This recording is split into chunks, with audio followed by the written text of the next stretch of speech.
सारे भाइयों राम राम। और आज कुरुक्षेत्र भूमि न्यूज पहुंचा है गांव नई बोली के अंदर, जो कि जिला पानीपत में है। और आज मिलाते हैं गांव के भावी सरपंच श्री रमेश कुमार जी। आज की खास मुलाकात में होंगे, हमने बताएंगे कि इनका राजनीति में आने का क्या उद्देश्य है, और भी बात जानेंगे कि भाई जो गांव में के विकास कार्य हुए के नहीं हुए, सभी के बारे में आज लाइव सर आपको जनता लाइव सुन रही है और जानना चाहती है कि भाई अब की बार हमारा कैसा सरपंच होना चाहिए, उसके कैसे विचार होने चाहिए।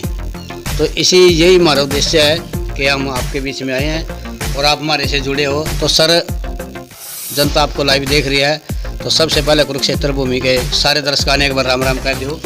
मेरा सभी दर्शकों को हाथ जोड़कर राम राम। तो जी मेन आपका राजनीति में आने का क्या उद्देश्य है सर? मेरा सर राजनीति में आने का कोई मुख्य उद्देश्य नहीं है।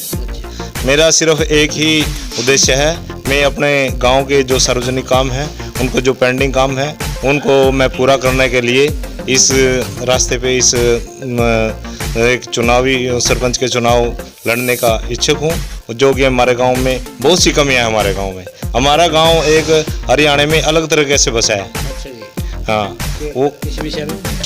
क्योंकि हमारे गांव में एक बहुत ही बड़ा प्रोजेक्ट लगा हुआ है, जिससे हमारे 90% या 60% लोग बेरोजगार हो रहे हैं। तो सर जी यूँ बताओ पहले तो एक बार रमेश कुमार जी कि सबसे बड़ी समस्या क्या है जो अभी तक सरपंच ने भी नहीं पूरी करी हो? कि सबसे बड़ी समस्या है तेरे गांव की? हमारे गांव की मेन समस्या है रोजगार की। क्यों? हमारे गांव का कोई जिम्मेदार नहीं है यहाँ पे। हमारे गांव के गरीब लोग, बहुत से ज़्यादा गरीब लोग हैं। गरीब लोग को तो रोजगार चाहिए सर। रोजगार होगा तो सब कुछ होगा। सारा कुछ चल रहा है। हाँ, रोजगार हमारे गांव को बहुत ही कम लोगों को रोजगार मिला है, जिसमें कि हमारे गांव की सारी भूमि ये पानीपत रिफाइनरी द्वारा अधिग्रहण कर ली गई थी और हमारे को रोजगार नहीं दिया। मेन उद्देश्य है हमारा गाँव के युवा जो बेरोजगार बच्चे हैं, जो शिक्षित हैं, जो अच्छे पढ़े लिखे हैं, उनको रोजगार दिलाना। मेन हमारा मुद्दा है रिफाइनरी में मेन रोजगार मिलना चाहिए हमारे को। और जैसे बात करें सर बेटियों की, आज की बेटियां घर में भी सुरक्षित नहीं है। बिल्कुल नहीं ये है। बात तो मानो हो आप। हाँ जी, हाँ जी, जैसे निर्भया केस होया, मनीषा कांड होया, ये बहुत बुरा लगा मतलब।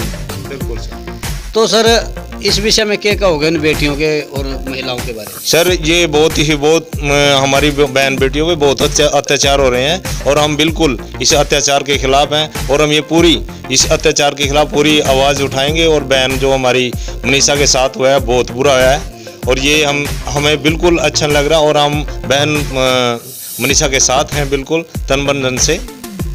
तो बात करें नशे पे, तो आज के युवा हूँ तो कहते हैं आप दूध दही का खाना, ऐसा मेरा हरियाणा, लेकिन ऐसा हरियाणा रहा नहीं। क्यों? आजकल के छोरे सारे तो नशे के पीछे भाज रहे हैं। अगर गांव में ऐसी वैसी बात है तो सर आप अपने गांव में किस प्रकार इस नशे से बड़काना है उन युवाओं ने के अपील करोगे? सर मैं तो पहले भी अपने नौजवान साथी हैं जितने जो नशे की लत पकड़े हुए, आदत पकड़े हैं, उनसे शाम सवेरे एक अरदास करता हूं भाई ये नशा एक बहुत बुरी चीज़ है और हमारे शरीर का बिल्कुल नाश कर देता है और हमारे आने वाली पीढ़ियों का बहुत नुकसान है। इसलिए मैं तो खुद इस नशे के बिल्कुल ख़िलाफ़ हूँ, क्योंकि हमारे गाँव में भी बहुत नशा है। लेकिन मैं अपने युवा साथियों के साथ बहुत ही डेली मेरा 8-10 आदमियों से मीटिंग होती है, भाई ये नशा छोड़ो। और नशा खेल स्टेडियम है गांव में? सर हमारे गांव में कोई आज तक इतने सरपंच बन चुके हैं, कोई स्टेडियम नहीं है। और हमारे बच्चों के दिल में है, खेल भावना है, लेकिन आज तक किसी मेरे को ये इसका मौका दिया तो मैं अपने गांव में एक अच्छा स्टेडियम, चाहे ज़मीन नहीं है लेकिन मोल लेके मैं बहुत अच्छा एक स्टेडियम बनाएंगे, जिससे हमारे बच्चे खेल की तरफ बढ़ें और नशा छोड़ें और खेल की तरफ बढ़ें और हमारे गांव का नाम रोशन करें। देखो कितनी अच्छी सोच, बहुत बढ़िया सोच है हमारे सरपंच भावी सरपंच श्री रमेश कुमार जी की नई बोली से कि गांव में चाहे इन्होंने अब की बार मोल लेगा ज़मीन, बालका स्टेडियम दिवाना पड़ो बनवाएंगे, सारे कार्य पूरे कराएंगे। तो बहुत अच्छी सोच है, ऐसे सरपंच होने भी चाहिए इस तरह के गांव में। तो सर बात करें मेन आज के त्योहारों की, हिंदू धर्म में कहते हैं बहुत त्यौहार हैं आगे, होली भी है, दिवाली है, ये भैया दूज भी है, और ऊपर तो यह कोरोना वायरस की बीमारी है जिन्हें सारे नाश कर दिया सारे देश का। तो सर क्या कहना चाहोगे, कैसे त्यौहार मनाएंगे और कैसे आप अपनी जनता को संदेश देना भाई चाहोगे? मेरा तो सभी भाइयों से हाथ जोड़कर निवेदन है, मनाए त्योहार, लेकिन अपने घर में बैठ के और सोशल डिस्टेंसिंग का ध्यान रखना है और कम से कम अपना प्रदूषण भी फैलाना, कम से कम प्रदूषण फैलाना है। और अपने ठीक है त्योहार तो सभी मनाते हैं, लेकिन अपना खूब अच्छी तरह अपने घर में बैठ के ही मनाएं, न कि सड़कों पर उतरें, कोई उड़दंग मचाएं, अपने घर में ही अपने त्यौहार मनाएं। तो बहुत अच्छी सोच थी। तो अब लास्ट क्वेश्चन में ये बताओ सर, आप नई बोली के अंदर अपने ग्रामवासियों ने क्या अपील करोगे? मेरी सब अपने ग्रामवासियों से हाथ जोड़कर अपील है, एक बार हमारे को मौका दे। और देखो मेन बात है हमारी शिक्षा। आज अगर हम शिक्षित हैं तो सब कुछ है, अगर नहीं शिक्षित है तो कुछ नहीं है।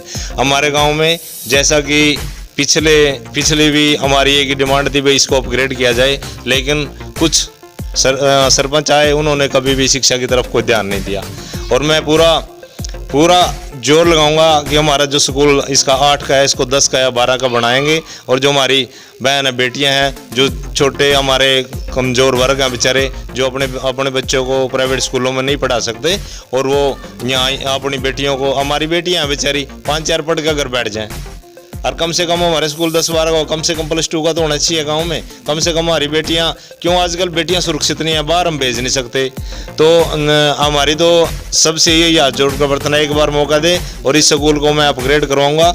जितना भी कोशिश होगी, जहां तक होगा वहां तक इसको अच्छी शिक्षा की तरफ ले जाएंगे इस काम को। तो कुरुक्षेत्र भूमि के माध्यम से हम सर आपकी ये अपील पूरे भारतवर्ष के अंदर चलवाएंगे, पूरे हरियाणा देखेगा आपकी इस खबर को, और ज़्यादा से ज़्यादा इस वीडियो को शेयर भी करें।